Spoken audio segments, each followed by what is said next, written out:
Hello, and welcome to the very first episode of the What a Disaster podcast. I am your ugly host, Gregory Allen. To my left is the pretty host, Liz Bedore, and straight ahead of me is the other ugly host, Richard Sawasinski. Why don't you guys say hello? Hello. Hey, Greg. Thanks for that beautiful intro. Oh, you're absolutely welcome. Today we're going to be talking about the movie Cracking the World. It was made in 1965, and it was directed by Andrew Martin. It is starring Dana Andrews, Jeanette Scott, and Kieran Moore. Yes, the Jeanette Scott is in Cracking the World. And it's written by John Manchip White. So this movie is about a dying scientist who pushes forward a project to drop a nuclear missile into the center of the Earth in order to collect all the heat for the wonderful energy that he's going to provide our utopia. You know what? I have changed my tune on this movie. I do not like the movie, but I think this go around, I'm going to think about it as not a movie about a scientist being altruistic and trying to get essentially free energy around the world, but a mad scientist, angry that his life cannot be saved, trying to bring the entire world down with him. He knows what's going to happen when he does this. His plan is to destroy everything in the process. Dr. Swordson is an evil son of a bitch. I like it. Angsty, too. Yeah, Oh, so angsty. Super angsty. Yeah. Oh, yeah. I mean, this whole movie is just angst. Yeah, it's there's a love triangle, which is great. It's more like a love line because I feel like the Sorensens don't love one another like at all. Nope, they just argue the whole time. They respect one another. They have a marriage of respect. They're aware that each other exists, and at one point they may have done an intercourse thing. Okay, but there is a scene where she also talks to him about wanting a baby. We can't forget that. Yeah, but she certainly doesn't want it from him. Well, she says it to him. She's just like, I'll take any baby. Yeah. I You're on your prefer it's not couch, yours. I'm on mine. Let's put it all into one. I sleep in a cot, you sleep on a couch. We thought about touching each other one scene in this movie, and then we just stopped. You turned the light off. I turned it back on because I'm a dick and started reading my mail for no reason while you're trying to sleep. I agree. I like the mad scientist angle.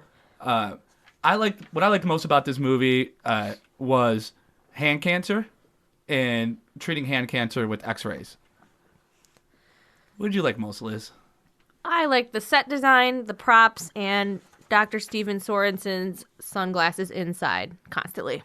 I was actually a fan of most of the cinematography in this movie. It's a fairly well-directed movie. I did not enjoy the movie very much. It was trying to be more than it is, I think, by kind of a lot. And there are some odd moments, to be sure. It rambles, I think. Oh, yeah, it rambles more than we do. I feel like every scene is just a few seconds or minutes too long. You know what I hated about this movie? It is impossible to find a stream for free. I had to pay $3 to watch this movie. To watch this garbage? I bought the Blu-ray. I own this movie. On Blu-ray. Outright, on Blu-ray. I paid real-life money for a real-life movie that real-life stinks. I kind of like the idea of us doing a lot of these and you owning every single one of these movies on Blu-ray. I'm totally on board for that if I can afford them in the future, because right. I feel like it's going to get expensive fast, because there's bound to be one that's going to be some weird collector's edition film that I'll have to end up buying, and it'll cost $130. It'll have holograms and AI. Oh, yeah, for sure. All right, Better. the movie kind of starts with a lot of, hullabaloo, smoke and fire, the center of the earth. I mean, there's just a cacophony of... Yeah, but a very whimsical font. Certainly, yeah, absolutely. And it's just, the music is kind of I would say overwrought is a good description of how that music fit in that opening, the opening little credits and all that stuff. I have some proposed soundtrack modifications that we can address later on. I can't wait to hear them.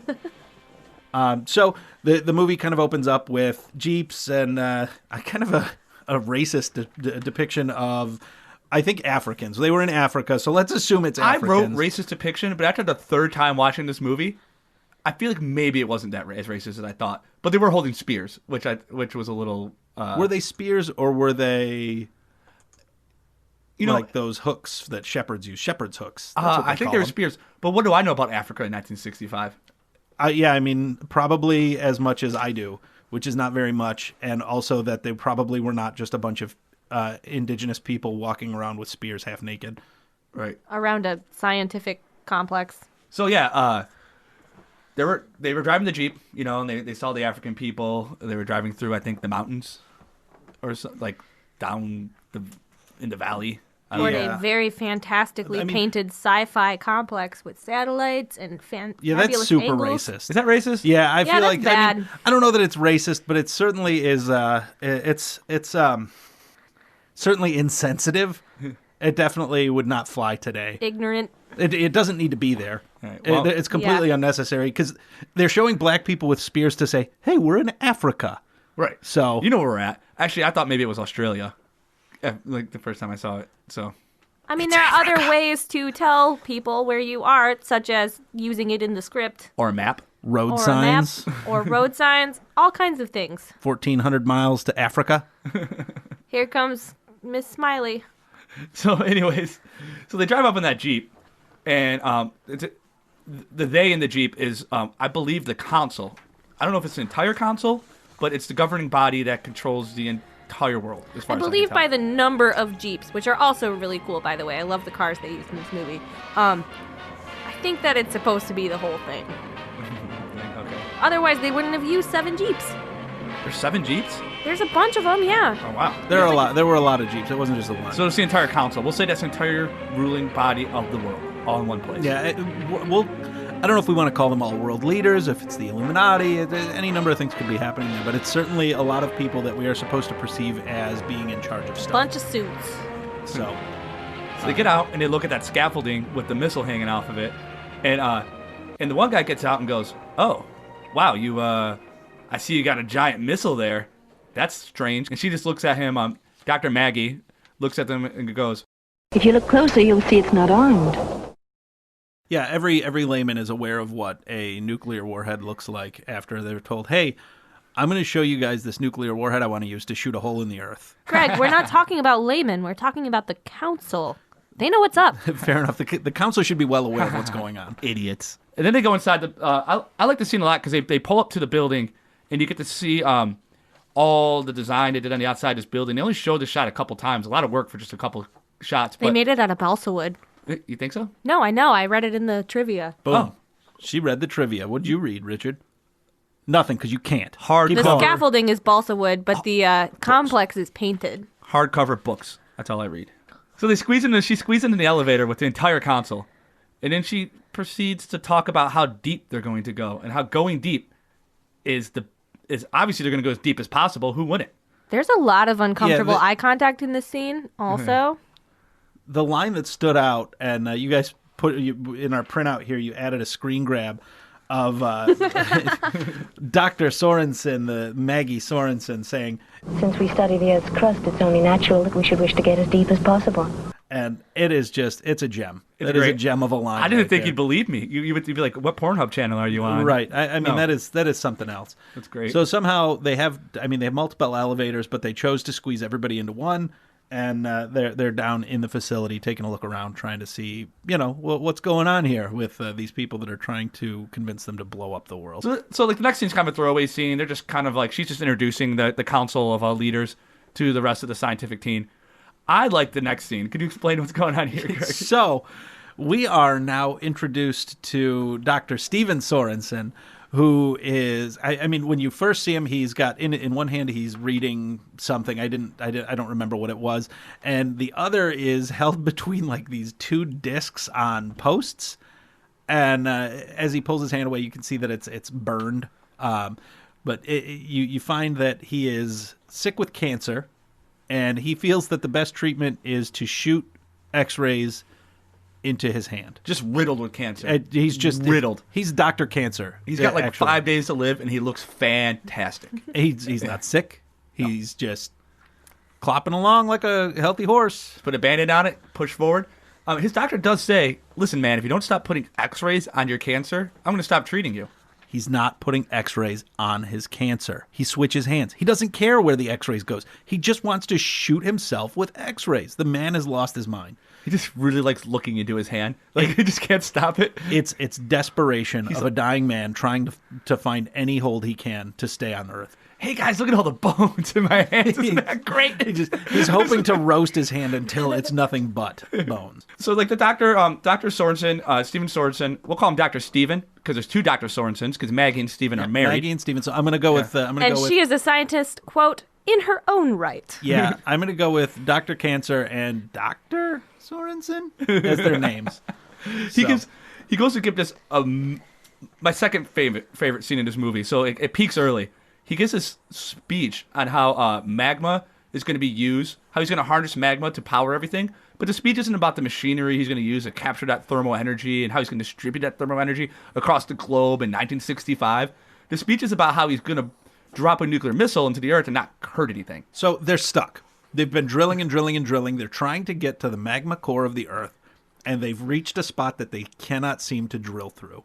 So it cannot be penetrated. They've brought the council there to convince them to let them fire a nuclear warhead into the center of the Earth so that they can extract that sweet, sweet magma. Oh. The lifeblood of the Earth, the only thing that keeps the Earth warm and happy. They want it. Smells like money, Greg. Oh, it is. Smells It like is money. money.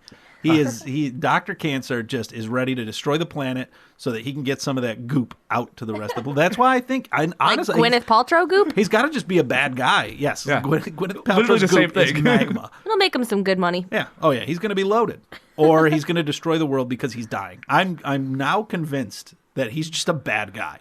So he proceeds to give the worst science fair demonstration I have ever seen.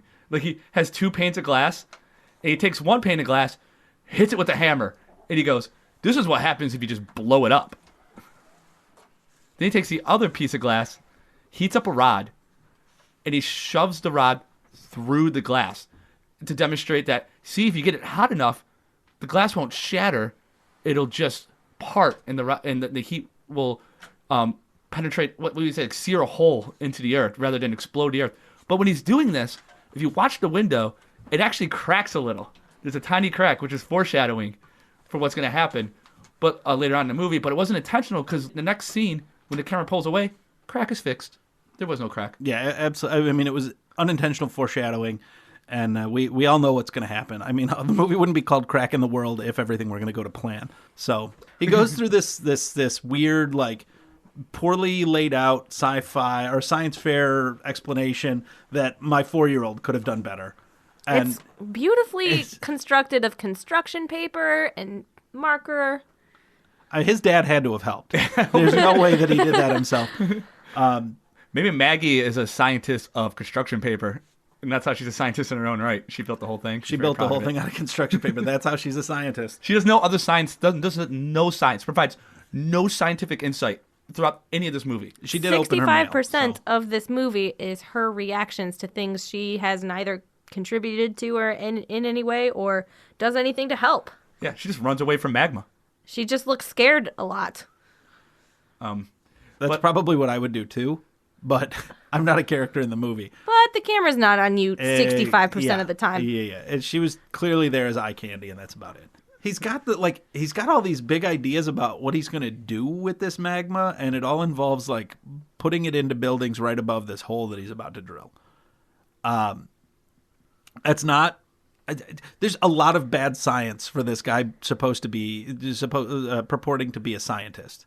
In his own right, would you say? I would say he's a scientist in his own mind, and that's probably about it. Dr. Sorensen, Steven Sorensen, yes. Dr. Cancer. Dr. Cancer. Yeah. Dr. Cancer. So Dr. Cancer doesn't seem to want to sleep with his wife. So there's a scene where they get in bed. They get in quote unquote bed. She's in a cot. He's on a couch, and they're in this rock room at perpendicular angles. Yeah, they're like. It's the weirdest setup. I know. Okay, but the rock room is awesome. I don't know if it's the 60s or if it's the shot or what. But basically, they look like they're sleeping in a living room.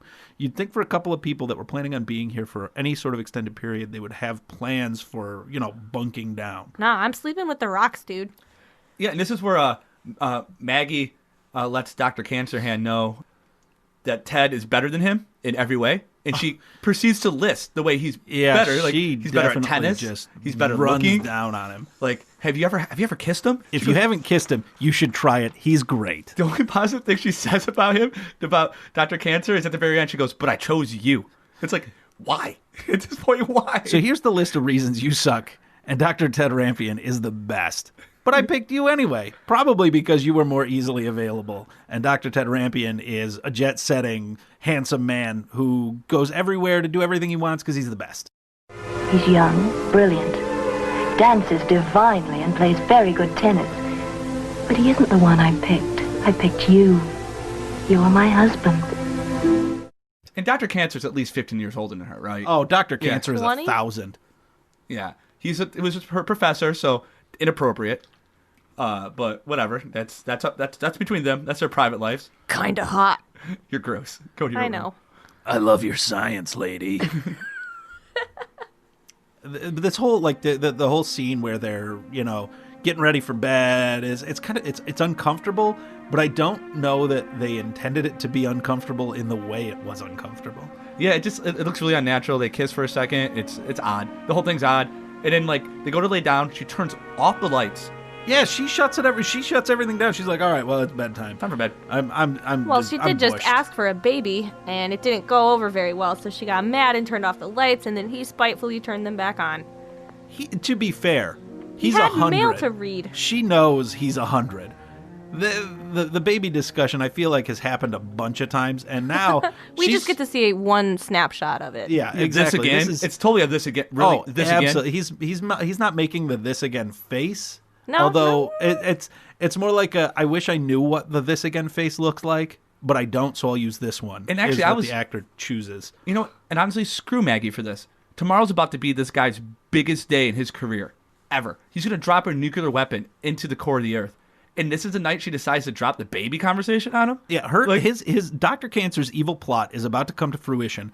And she chooses to just be a cold-hearted woman. Yeah. She tries to destroy his dreams. Like, let's have enough on his mind. Come on, Maggie. Get your shit together. What do you even do? Read your goddamn mail and go snuggle with a rock. I like that she shuts off the light. They're like, get ready for bed. They shut off the lights. And then she's like, you know what? Fuck this. I'm reading some goddamn mail. I don't know how my mail got here because we're in the middle of goddamn nowhere in Africa, but I need to read this while everybody's trying to sleep. By mosquito copter, of course. Oh, man. It can hold 1.5 people. These helicopters, I love it. The helicopter budget in this movie is great. Ted only rides in odd vehicles to this whole movie. He just finds something new to get into every time. He shows up in this movie in a helicopter, and it's a great helicopter. And he gets out and he just throws his bag at the first guy standing there. Like, here, catch, buddy. It's his big bag, too. You look like a slave. Take it. But that's where you meet Ted. Our hero, chin and all. He does have the hero chin. Yeah. I'm not familiar with any of this guy's other work. I don't know if he has any other work, but I don't know if he's German or what. He definitely has what sounds like a German accent. And this is where we heard... Or Austrian, maybe. I'm not... Yeah, I think you're right. I think he's trying to force a different accent in, too. So he's pre-Schwarzenegger. Yeah. He's what Schwarzenegger was hoping to be, but without the physique. Yeah. And we're living in a post-Schwarzenegger world. Yeah, this is post-Schwarzenegger. But... this is where Ted threatens to go to the commission. This is where you kind of start to understand that there's a governing body called the commission. And I thought it was the council. Come on. I wrote commission. Sorry, I said council earlier. It's a commission. Are you sure? Maybe. I don't know. I feel like the commission is incorrect, but I don't know. I'm not 100% sure on that, and I'm not going to... I think you're right. It is the council. Let's just call it the council. I think my notes are bad. I like the council anyway. Yeah, we'll call it the council. It's better. It sits well with my theory that this is an actual mad scientist. I'm going to skip ahead a little bit about a few scenes down where Ted's packing his room. It's 23 minutes. Where Ted's packing his room, and you see a picture of Maggie in his locker. Yeah. And the picture is Maggie in a bathing suit and him like hugging on the beach. Like he's shirtless and they're on the beach like embracing, and he has it in his locker. And to be clear, his room is in the same building that Maggie and her husband live. So yeah, I don't know how long the Sorenses have been Mr. and Mrs. Sorensen, but that picture looked recent as hell. Yeah. So, but like Megan comes and talks to him, and she's just like, "You need to support like my husband or something." So he gets mad and just rips the picture up at the end. You need to support my husband, who is probably about to blow up the world. You know what, Maggie? Fuck you. He made the right choice by tearing that picture up. I mean, it implied that Maggie and Ted dated a long time ago, so he's been carrying that picture around for how long? Yeah, it had to have been. That poor man. It looked in great shape. He just prints new ones out. He's got that negative. He just runs straight up to the 1 hour photo. Did they have that in the 60s? Probably not. They had several hour photos. Many day photo. We'll get them to you next week photo. So I'm going to, let's see what else we got here. I'm going to skip some more in our notes. Otherwise, we're going to be going the same pace as this movie. Yeah, no, we need to just... We see a lot of cool red phones and stuff. I really like the phones they use in this. But like I said, the sets are awesome. Every set is really, really cool and really, really well done. Even the weird flaming boiling water is pretty neat. Yeah, and we also get to find out what Dr. Stevens' cancer is. And it's Dr. Sorensen. Please just call him Dr. Cancer. Dr. Cancer, fine. We can find out about Dr. Cancer's cancer. And Dr. Cancer's cancer is malignant. That's all you need to know. That's all they tell you. That's the kind it is. It's aggressive. Back in the 60s, there was just malignant and other. We know 3 things about his cancer now. It's malignant, aggressive, and it makes his hand gross. I feel like it's the x-rays that make his hand gross. They Fair probably don't help. I mean, he burned himself with x-rays. His madness has driven him that far. I think he just really liked looking. My theory is he really liked seeing the inside of his hands. He did it so often he actually gave himself cancer, but still didn't stop. He was like, "No way, it's so cool, guys." It caused it, but it's neat. It's so neat. So Dr. Cancer decides that it's definitely time to fire a nuclear warhead into the Earth. They blow up the Earth, and lo and behold, a crack in the world begins. Just like the crack in their relationships. And the crack in the picture Ted ripped apart. Yeah, it's There's a theme. That's an implied crack right there. That's kind of the end of Act 1, in my opinion. We got everything set up. We have the plots. We know like who all the characters are. We know all the players are. We got to meet the guy from the commit. What did we say? It's not the council at the beginning. The council. His name is Eggleton. And, Sir Eggerson. Eggerson. No, Sir Charles Eggston. Eggston? I think it's Eggerson. I think it's Eggerson. Maybe it's too. Eggerston. There's an R in there. There's an R in there. Without a doubt, there's an R. I'm going to check the IMDb. You're going to be so sad when you're wrong. cut I some of love this out. how wrong you're going to be. Yeah, it is Eggerson. You're right. I know. It's way better that way. It's way better that way. You can't tell me I'm wrong. I'm glad I'm right. You weren't right. I'm right to be wrong. Richard? So the Dr. Mad Scientist Cancer Man decides that it is time to put his plan into motion and fire magma across the planet, or, even better, which he was not expecting, destroy the Earth by cutting it in half with a well-placed nuclear explosion. If I'm going to die, so is everything. Exactly. Yeah. I do have this line in here, and I believe it was Dr. Ted who went to warn Sir Charles and said that, suppose the Macedo Trench splits open under the ocean. A crack, 1,000 miles long, bringing superheated magma in contact with the ocean. Earthquakes, tidal waves, mass destruction on an apocalyptic scale. it wasn't. It would have been. It could have been. It would have been, but it wasn't. Yeah. So instead, they blow up the thing, and Dr. Cancer, the evil doctor, decides that he's going to, as he sees the love blossom between his wife and Dr. Rapian, that the world is worth keeping intact. However, he has chosen a different path in life. So he Dr. Rapian sets off to try and find a way to halt the crack in the earth. That's not what happened. And they just Rampian? Dr. Whatever, Dr. Tedman goes off in his helicopter, clean across the ocean somewhere, and he gets there and they're like, let's just blow it up here too and see if that helps. And it does help. You skipped one of my favorite parts though, is when he tries to call him. Dr. Ted tries to call him when Sir Eggerston tries to call him again to stop the explosion, and Dr. Cantor just doesn't answer the phone. Or just, he goes, I'm busy. To be fair, he was about to blow up the world. Yeah. So He was a little busy. If we got to a little bit more use of the helicopter budget, Ted gets back in a helicopter, which is cool. But Mosquito copter. it's a cool helicopter. I like those. All the vehicles in this movie are spectacular. It's like a MASH helicopter, but it's painted red and white. so it goes great at first though. He drops a missile into the ground. They did a pretty good job with special effects. It was like a model rocket, but it was nice. It looked cool. Yeah. You could tell it was just a little model, Yeah. but it was pretty well done for all intents and purposes. It could have been much worse. So he drops this thing into the earth. Everything goes great. Everybody's congratulating him. Dr. Ted makes it back from, I don't know where the fuck Dr. Eggerson lives, but apparently it's a 30-second flight because he comes back and everybody's excited. And even Dr. Ted's like, I guess I was wrong. Like, you were right, Dr. Cancer. We're gonna get this free energy now. The world's gonna be a better place. Not true. Everything goes bad. It goes bad fast. Yeah. And this is where about 40 minutes into the movie, that's right, 40 minutes into this movie, we get our first death. That's Port Victoria, 345 people. But they're saying 5,000 people later. So, sorry, Port Victoria has a population of 345 people, but 5,000 people died. Yes, yeah. There was a definite discrepancy there. Greg and I looked up the population of Port Victoria because I was like, curious. I feel like there weren't that many people there at that point, and there weren't. There were not 5,000 people there, unless they were talking about a different Port Victoria. Could be, probably not. But the evil Doctor Cancer has gotten his way, and his plan has begun. It's full motion now, and a little bit later, 7,000 more people die.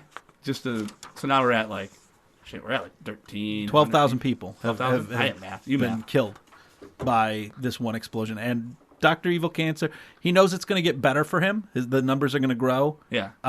He's excited for it. You can tell. You can tell he's a little disappointed, though, on the low numbers at the beginning. Right. He really wants those large he wants to pump those up for sure. He knows those are rookie numbers. He needs to pump them up. Way better movie this way. I wish. Seriously, this movie is so slow and so bad. He just wanted free energy, but we're just going to make it seem like he wants to blow everything up. It's a better read. So This is the kind of movie that hipster bars play without audio while there's an actual band playing somewhere else in the venue. They'd cut it down to maybe like 45 minutes, and they would just let it play on a loop while bands do stuff. So you blow a hole into the earth, Greg. What's the first thing you do? Go look at the hole. Oh, absolutely. Yes. That would be like step one. Yeah. So of course, this is a nuclear hole that's radioactive, so I can understand their trepidation. No, they go look at it. Oh, that's right. They get in the submarine. They don't worry at all. They just go into the hole. They have these really cool cameras hanging from the top of the submarine. So Ted's now driving his second interesting vehicle of the... God, the vehicles are so good. This movie cost them $850,000 or something, and I'm sure every penny of it was spent on vehicles and weird special effects that didn't need to be and there. sets. I don't disagree with that. I think that's right where it should have been. I feel like they bought the submarine for sure. They just were like, you know what? We've got the money. Let's just buy it. I always wanted a submarine. We can sell it later. Have you always wanted a submarine? Who here hasn't always wanted a submarine? And look at the inside of that thing. It's awesome. Yeah. So I like that this is also very clearly just a model. Yeah. So they get into the sub and they go take pictures of the crack. They are taking pictures out the windows with their flashes on. So what you're saying is that won't work? Like light will reflect off the window and just show a giant glare? If you want a picture of shiny glass, then that's exactly what they're going to get. An But artsy selfie. Yeah. an artsy selfie of a reflection. Oh, the precursor to the bathroom mirror. But he put the flash on. It was See? clearly important.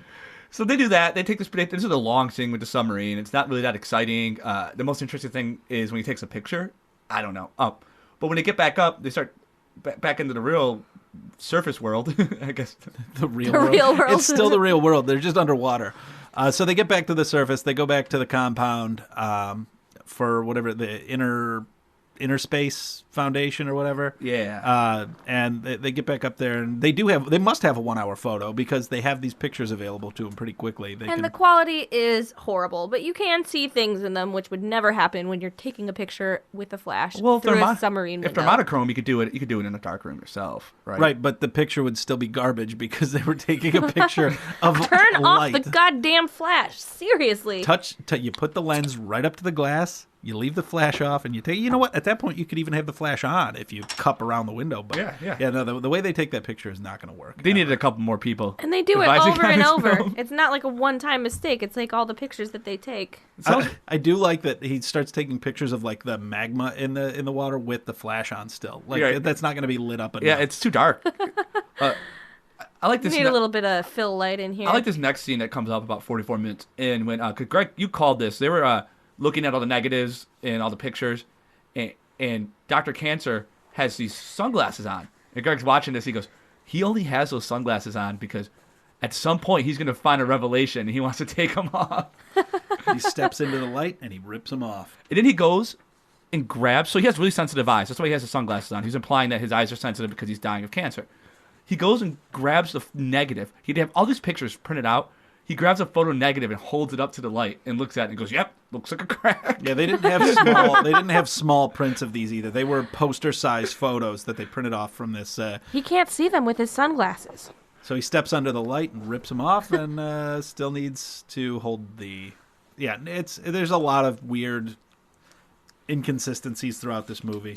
The acting is solid for the most part. It's not terrible. There are some moments that are bad. We must face the fact that we have caused a crack in the Earth's crust. A crack in the world. And that was Sir Eggleston who said that. It was great. Yes. That was the best delivered line in this whole movie. I mean, it needed to be there. You got to put the title into the movie, I think. Because we meet the whole commission about 45 minutes in. They're all sitting at a table. And Surrounded by there are definitely more people chandeliers in this. and Yeah. oil paintings. So I feel like maybe and Sir carved Charles. mahogany. This is actually a beautiful room. I think Sir Charles is actually maybe the mastermind in this because he's the one who suggests in this scene that they instill martial law. They've got to be in Africa. They've got to be in South Africa. Yeah. That's where the line is No. coming out. I mean the country of South Africa. Like that's where they are. The council. Okay. Because like they're taking helicopters back and forth to this place. They're not in England. That makes sense. You figured the whole council would be there on site for such an important thing. Well, I guess nuclear explosions. Yeah, dangerous. like maybe be there to kind of to stop it. Maybe one of them. No, we need a minimum of 14 candelabras in our meeting room. So unless Interspace can accommodate that, we're going to stay here. So these are the smartest people. They're like, everyone's helping. The smartest people in the world. And Sir Eggleston goes, Is there anything that we can do?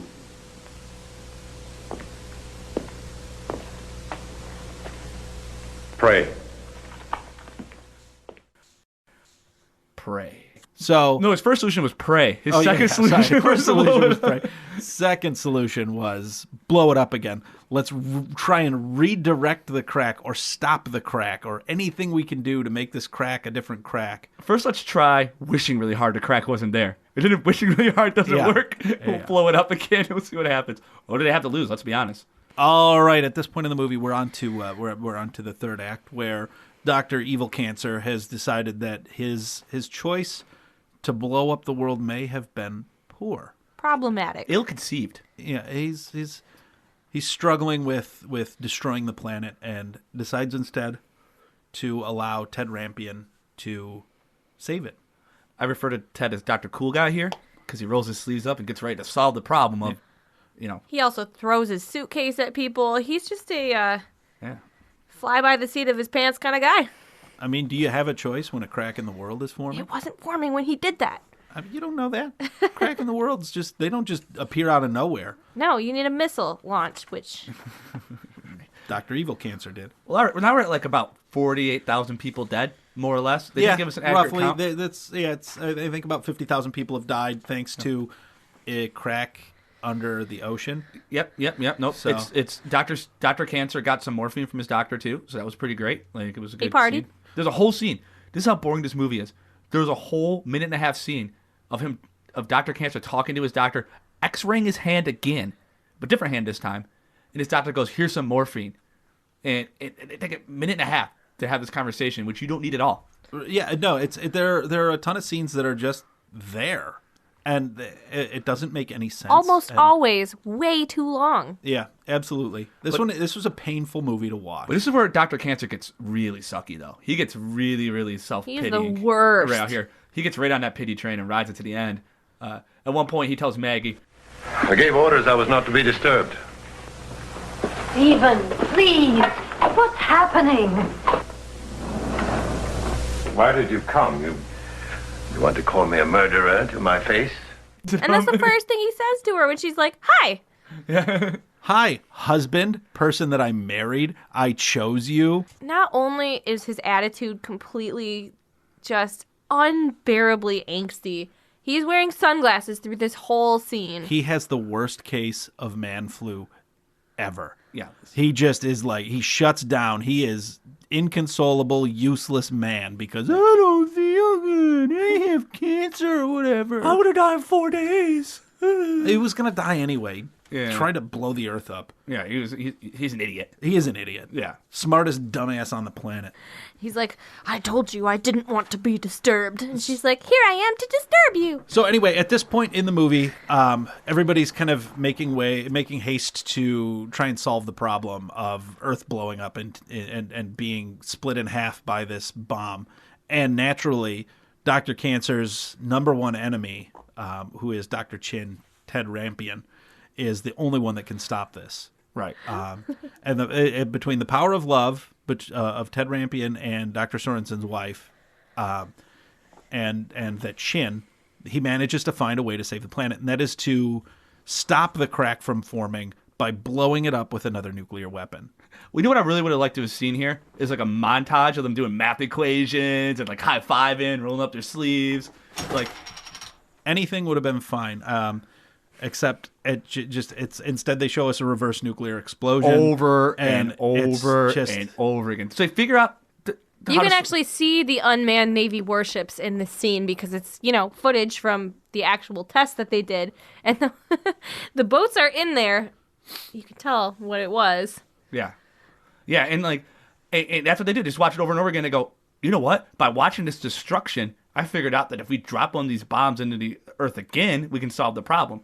And it's just silly. It's just silly. But he goes, quick, anybody have a better idea? Last chance. Yep, come with my idea. Well, you know what? That crack did move awfully fast towards Australia, and it was definitely heading that route. So they had to move quickly, and I get it, because they've got to figure out a way to drop a nuclear weapon into the bottom of the fucking ocean to stop this crack from forming any further. So Ted, Dr. Cancer, and I think one other guy, they get into these suits, and they get lowered into the hole. This is one of my favorite parts because their suits, their protective suits, are made of rubber, first of all. And secondly, it's just basically like the emergency lighting that buildings have when the power goes out, the emergency lighting comes on. That is mounted on either side of their helmets. Yeah. Yeah. And sometimes that lighting disappears because the costume was inconsistent. So between scenes, sometimes the lights are there and sometimes they're not. Yeah. And they go pretty far down this hole, too, to get to the magma because they're carrying another nuclear bomb with them. And they're rubber-ass suits.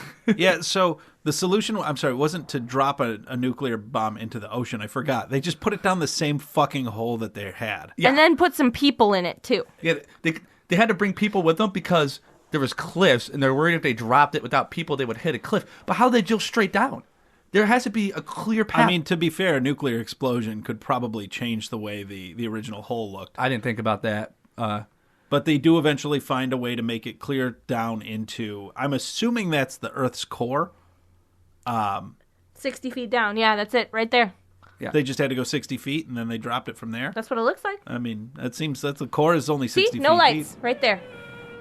Lights are back. Yeah. So yeah, they get this stuff down the hole. They presumably blow it back up.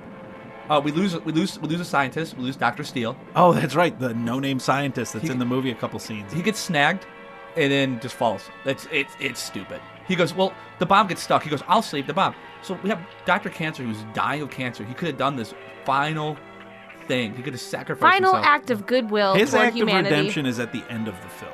Yeah. It had to be at the very end. Yeah, after his wife came to get him for some reason. So after the first scientist fails and falls to his death, Dr. Ted, who's our hero, selflessly kicks a bomb, and it goes in because the other guy couldn't think to just kick the fucking thing. No, well, to be fair, he was falling into lava. Well, he went down first below it. Like he lowers himself below the bomb to unstick it, and so just kicking it out. I'd like to see you kick a nuclear bomb. So Ted comes up. He comes up from the hole. It's a little warm down there, and somebody asks him to go, How do you feel? Medium rare. I would probably make a bad pun too. I was excited by the pun. Yeah. First pun in the movie. Let's clock it in at 1 minute into one hour into the film. Yeah. I can't. Over an hour in. Yeah. Finally, we get it. Finally get a pun. I come here for the puns. But so this movie is an hour and a half long and feels like 4 hours. It's long. brutal. It is just so slow. And this is where it gets pointless. bad too. Like this is where it gets really bad. Like previously, I'm kind of interested. Like, where are they going with this? This is a weird movie and a weird plot. After this point, there's nothing left Utter to discover. chaos. There's nothing left. They're done. Yeah. The bomb blows up, so now they're like, okay, cool, the bomb blows up. Now we're going to see what happens. Okay, awesome. Can we shorten this up some? This movie needs to end. No, they don't shorten it up. Instead, they find a way to make, oh no, the crack is turning and coming back. Take, what, another half an hour? Right. And it just doesn't need to be a half an hour. And you have one more scene where they're like, the crack is done. We stopped it. And they're like, no, we didn't. And Oh, it's just, yeah. Sorry, we were wrong. Another- the crack another- is back. False success. And Dr. Cancer is like, I'm in charge again. You know, he was fired because he destroyed the Earth. They're like, you know, before the Earth is gone, we're going to fire you. Traditionally, one would lose their job Yeah. for destroying the Earth. But they don't really, like... Well, they put Ted in charge. Yeah. They're pretty clear about that, but Ted never really takes the reins. He's too much respect for his old colleague. He's just far too nice for his own good. Yeah. So now we're at what I call Act 4. I don't know how they split up acts in movies for real, but I call this Act 4. This is the final like chunk of film here. We got about 20 whole minutes left. You think it's over, but it's not. And this is pretty much the rest of this movie. We get we get a helicopter shot, which is great. We get like 3 helicopters. Helicopter rides in this movie, so they really took advantage of that helicopter budget. They blew up a lot of models. They shake a lot of rocks down. But the train scene is ridiculous. It's fucking stupid. It is the dumbest scene in this movie. So They're screaming at this train to stop because the crack in the world is in front of them. it's going to knock the bridge down. The train's going to go over. Yeah. So what they do is they chase it in their Jeep and they scream at it. He shoots a gun into the air too, doesn't he? Yeah. No. He takes a gun out of his. He's had a gun on him. Why does Dr. Ted have a gun? He pulls a gun out of his pocket, fires it in the air, to no effect. Yeah, I mean, Yeah. there's first of all, there's no way anybody in that train was going to hear you yelling, shooting, or otherwise.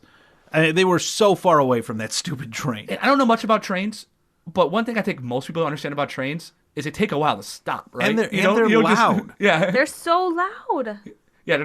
Those are pretty observable things. So And they're just screaming at them. Like, they could use hand gestures. They could do... regardless, a useless 10 minutes because the train falls into the Yes. everybody in the train dies. Everyone in the dies. train dies. It's Yeah, we got to cut this short because this is just a terrible part of the movie. he could have been saving lives. After this, they get everything strewn about in the inner space facilities. They've given up. Everyone is clearly disheveled and They're all done, drinking, and they're like I like that scene a lot because they're all drunk and drinking. It's pretty Dr. good. Evil Cancer's like, There's all right, scattered everybody get paper. out of here. Yeah. And boots everybody out because he knows what's going on. The crack is circled back and is coming back towards the facility. Like it's coming back towards the beginning, right? So they don't do a really good job explaining this, but the crack's making a complete circle back around. It's like when Right. your windshield cracks and it meets up with the other crack, and now you have this like little like wedge of crack. A circular glass. crack. It's basically Yeah. a giant cylinder of Earth now that is going to be cracking away from the core. And they've decided that for some reason gravity would stop affecting that section of Earth, and it's going to become a moon.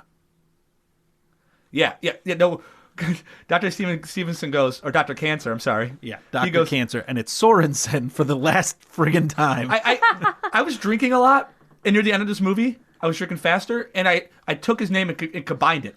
I took Steven Dr. Sorensen becomes Stevenson. Dr. Stevenson. It makes sense. He goes, one of the other doctors asked, Do you think the Earth can survive?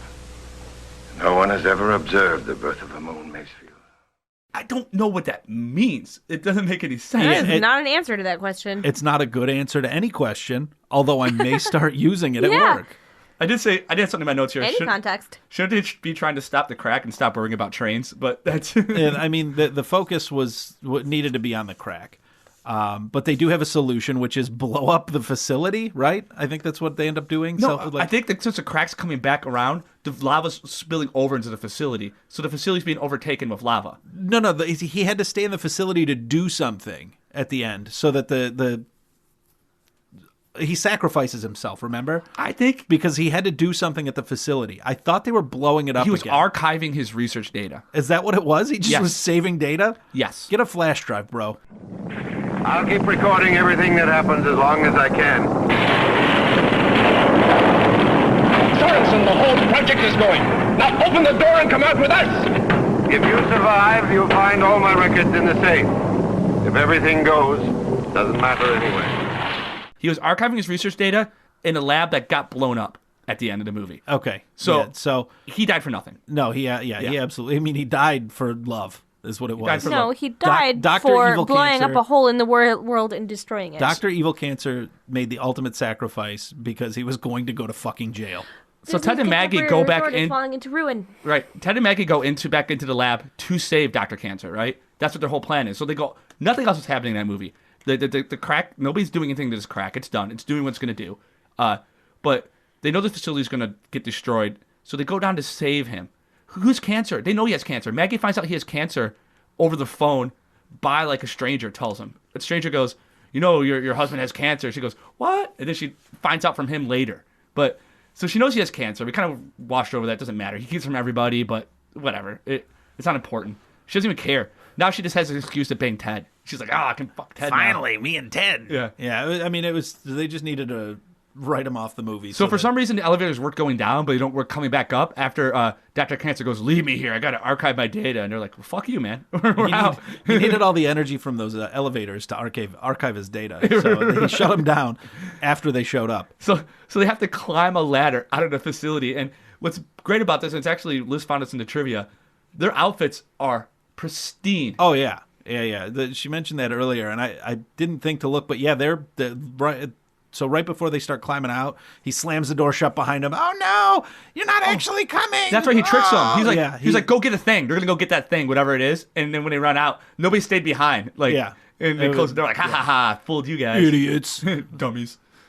So they go to climb out, and they're climbing out, and there's all this lava. And as they're climbing out, the slowest ladder climb I've ever seen, because obviously they didn't have a lot of money to build a huge pit. So they're like, listen. It's gonna take you 4 minutes to climb out of this pit. We need you to go Slow it down some. And Maggie's climbing up first, so like Ted's just looking up her dress the whole time. Is she wearing a dress? I mean, yeah, we'll find out. We'll watch it here in a second. it's a dress, and it gets all and it starts to get it's all ripped up. Yeah. It's just all of a sudden their clothes are ripped to shreds. Yeah, like she And really they're struggles. wet. And they're soaking wet, but there's water coming in from them. She really struggles to climb the ladder too. Like it's so hard. She slips and almost falls. Like it's so Now, dumb. that's not just like a ladder, though. It looks like devastated pieces of building. Yeah, right. But still, the ripped up clothes don't make much sense. The only point was because they just wanted to show some skin. Yeah, Look oh, at yeah. this leg angle. Like, Oh yeah, that's it. yeah. It's an upskirt shot as far as you can go. Suddenly, a lot of thigh in there. Yeah. Yeah. For the first time in the whole movie. So they They take just a- needed to squeeze that in. They take 2.5 hours to climb out of this pit. It's the second half of the movie, and when they climb out of the pit, it's just the world is just full of lava, and I believe the part that the lab's on is where that it's like kind of the edge of the intersection of the crack, because you have to get away from the lab, and that chunk of earth just flies up into the sky. Yeah, It becomes a moon, and then you see a chipmunk walk out of the woods, and that's it. That's in the movie. It's done. And Ted and Maggie are holding hands. To be fair, the chipmunk is a recurring character. We saw him once before in this Yeah, I think we film. see him a couple times. Yeah, he's a anytime there's a cut to stock nature footage, there is a chipmunk. Yeah, he's a good little swimmer. He is a persistent little fucker. Yeah. He lives. I was happy that Chipmunk lived. He was my favorite character. Hell yeah, me too. I wonder about that raccoon. I Oh, wonder I'm if he worried survived. about him. Dr. Ted Rampion just kicks open a flaming wire fence. Oh, he kicked and so many things in this movie. it's time to go. So- We're going to leave it. It's very red here. They take We a need minute to be look somewhere back green. too. Like if the earth was on fire, I'm running away from You that just fire run. as fast as possible. I'm not looking back. I'm not concerned. They with hide how it behind a looks. rock, so it makes sense that they're safe. Oh, here it goes. Here's the special effects Man, budget. the first time I watched this, I do not remember this. I don't remember this either. The third time I watched it, I finally caught the plot point that that chunk of the earth becomes a moon. It just floats off of the planet for some reason. Gravity has given up on that section of Earth, and it floats off into the night sky. Yeah, why does Okay, it- but the margin is so distinct that, like, 18 feet away, the characters are still fine? why? I mean, Crouching in a trench? what kind of energy release jettisoning a chunk of Earth into the skies could possibly get further than 12 inches or so? The core's not holding the earth down. It's not like like Right. It's not like the the mantle is not glued to the core. Once you break that glue, you don't shoot off into the nothing. That chunk of Earth is no different than you and I walking down the street. Like, if that part of the Earth is moon, then we're moon. Because, like, we're going up. And the moon floats up next to the other moon. Wow, I really do not remember that happening. What is that? You think they would do to the tides? And all sorts of other weird issues. Like, wider patterns would be... I don't even know how big it is compared to the original. I smell a sequel. Moon. Hey, there's my chipmunk. There's buddy. the chipmunk. The chipmunk is actually Dr. Cancer has transferred his consciousness into that chipmunk. Yeah, and is going to sabotage that relationship. Yep. So and here they are, just staring at the wreckage. The end. I wouldn't even stand. I would definitely be sitting at that point. So lying on the ground, face down. I'd be done. Very, very done. Yeah, the train is gone. 50,000 plus people are dead. 96 minutes of my life are never coming back. Dead? Dr. Evil Cancer. Your wife hates you. Your Finally kids don't like found you anymore. goodness in his heart and decided instead to create a moon base for himself because that's clearly what happened. Oh, I didn't even think about that. So the sequel to A Crack in the World has got to be... I'm going to crack the world for real this time. He stayed in the base because the base was attached to the chunk of Earth that floated up into the sky. That's right. He wanted a moon space base. lab with nuclear weapons. Exactly. Oh, my God. So Dr. Evil Cancer has floated off into the night sky to become Dr. Evil Cancer. Dr. Cancer Moon Evil. King. So Dr. Moon King Evil Cancer is going to be back. I think he likes to be called Your Majesty, the I Moon don't know, King, I Dr. think- Evil Cancer. King Moon Cancer has a nice ring to it. Dr. King Moon Cancer. Dr. King Moon His Cancer. Excellency. That has a Martin Luther King Jr. thing going on. He's trying to actually tie into that. Okay. It's about branding. So I'm gonna go around the table here. Richard, what did you think about this movie? Would you tell any human being to watch this? So we haven't decided, we haven't agreed as a group on a review scale. I think we should all just have our own. So I'm gonna say that, like, I give this movie a 3 out of 10. It was pretty poor, but it had a lot of heart. There was a lot of people who spent a lot of time on this piece of shit, and I would not tell anybody to watch this. I would tell them to listen to this podcast. It's probably better, and maybe just go to the scenes that we're talking about. The podcast is shorter. The graphics are better because we are 32-bit systems. Yeah. So. I feel like you could play an 3D album audio. that you like and just watch the movie and pretty much get the same idea without the dialogue. You could just enjoy some music and have something to watch while you're doing it. Yeah. So what kind of rating would you give it, and would you recommend it to anybody? I saw that IMDb rated it 6.1 out of 10, which I thought was pretty generous. I think we made it through this movie twice in total, and I had completely forgotten it by the second time that we watched it. So I would give it also a 3 out of 10. So slightly higher rating from me. I still wouldn't recommend it. But I've got to give credit to the set designers and some of the director of cinematography did a great job That with is some of those fair. shots. For 60s special effects, they were solid. There were helicopters. So I'm gonna go all the way to a 5 out of 10. I still highly recommend you stay away from it. But if you want to borrow my Blu-ray, just give me a call. I will gladly let you have it. For the crew over here at What a Disaster, which I feel like this first episode was. How do you feel about Pretty it? good. All right, she's feeling good. Richard, you're feeling? I feel like a crack in the earth. He feels like a crack in the earth. I don't know how that World! Wow, she definitely clipped. World. So for Shouty McShouterpants, Richard, and Dr. Cancer, this is Greg with What a Disaster, and hopefully next time we will have both a better movie and maybe a little better structure for this whole thing, and it'll be a little more enjoyable. But thanks very much for joining us. Bye, everybody. Bye, Greg.